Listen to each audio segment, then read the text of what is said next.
20 वर्ष नोकरी आणि निवृत्तीनंतर शेवटच्या पगारात 50% पेन्शन. राज्य सरकारी कर्मचारी आणि अधिकाऱ्यांसाठी अखेर मोठा निर्णय जाहीर झाला आहे. सुधारित पेन्शन योजनेची कार्यपद्धती सरकारने अधिकृतपणे जाहीर केली आहे.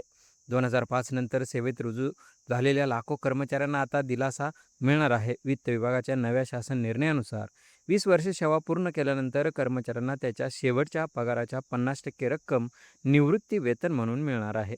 फक्त एवढंच नाही, ज्यांनी 10 वर्ष, 20 वर्ष सेवा केली आहे, त्यांनाही त्यांच्या सेवेनुसार पेन्शन मिळणार असून किमान ₹7,500 पेन्शन निश्चित करण्यात आली आहे. तसेच कुटुंब निवृत्ती वेतन म्हणून 60% रक्कम आणि त्यावर महागाई भत्ताही मिळणार आहे. जिल्हा परिषद कर्मचारी, शिक्षक आणि शिक्षकेतर कर्मचाऱ्यांनाही या योजनेचा लाभ मिळणार आहे. राज्यातील जवळपास 17 लाख कर्मचारी या निर्णयाच्या कक्षेत येऊ शकतात. मात्र एक महत्त्वाची अट, त्यांनी NPCमधून काही रक्कम काढली असेल, त्यांनी ती रक्कम 10% व्याजासह परत करावी लागेल, अन्यथा पेन्शनमध्ये कपात होणार आहे.